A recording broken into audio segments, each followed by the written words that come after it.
Climate change is one of the most serious threats facing humanity today, and ironically, humans are responsible for it. Every year, over 6 billion metric tons of greenhouse gases are released into the atmosphere by the United States alone. Greenhouse gas emissions trap heat in the atmosphere, which warms the Earth's climate, contributing to sea level rise, increased frequency of intense storms and natural disasters, and other ecosystem changes that have tremendous impacts on our well-being and our economies. The majority of the population are aware that heavy industry and fossil fuel-reliant transportation are major contributors to greenhouse gas emissions, but relatively few people, even here at Dartmouth College, understand how the meat they choose to eat for lunch has an even more tremendous impact on the planet.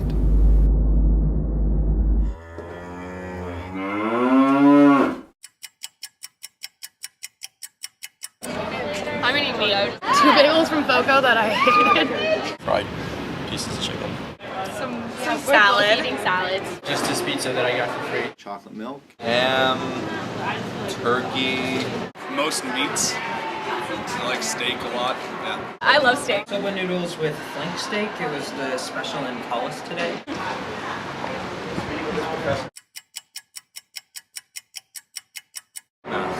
Nope, I don't know where any of that comes from. No. No idea. Probably California maybe these days, or maybe somewhere more tropical than that. Well, the milk was Garlic Farms milk, which actually I don't really know where they are.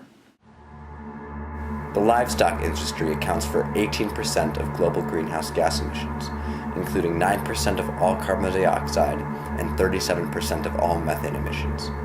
Agriculture and land use change, collectively called the livestock industry, makes up the second biggest contribution to greenhouse gas emissions. More than 2/3 of all agricultural land is devoted to growing feed for livestock, while only 8% is used to grow food for direct human consumption. Now let's consider where the meat you'd find at Dartmouth comes from, and what its carbon footprint is. It all started with a calf named Rosie, born on a small ranch in South Dakota. When Rosie was weaned from her mother, she was shipped to a feedlot in Nebraska, where she spent 6 months eating corn and not exercising because she was crammed into pens with other steers. The corn was grown in monoculture by big agribusiness in Iowa. At American feedlots, 37,000 steers eat 1 million pounds of corn each day. After being fattened up, poor Rosie was slaughtered and her meat was sent to a meatpacking plant. Next, Rosie's meat was sent to be processed into steaks at a processing plant. From there, her meat traveled to a distributor, and finally, Dartmouth Dining Services bought Rosie's meat and other steers' meat from the distributor in bulk in order to cut costs. From there, DDS prepared flank steak and soba noodle salad. In all, emissions from transporting Rosie and the corn she ate in tractor trailers from Iowa and South Dakota to Nebraska to New Hampshire adds up. It's thousands of miles of driving at 6 miles per gallon, fueled by dirty diesel, which pollutes the atmosphere with greenhouse gases. Growing corn for cattle consumption on fields that could grow healthy fruits and vegetables to eat is highly inefficient. In fact, for every pound of edible meat, 14 pounds of corn were needed to yield that much meat. Eating industrial meat doesn't seem so egregiously wrong, but the impact becomes staggering when you do the math.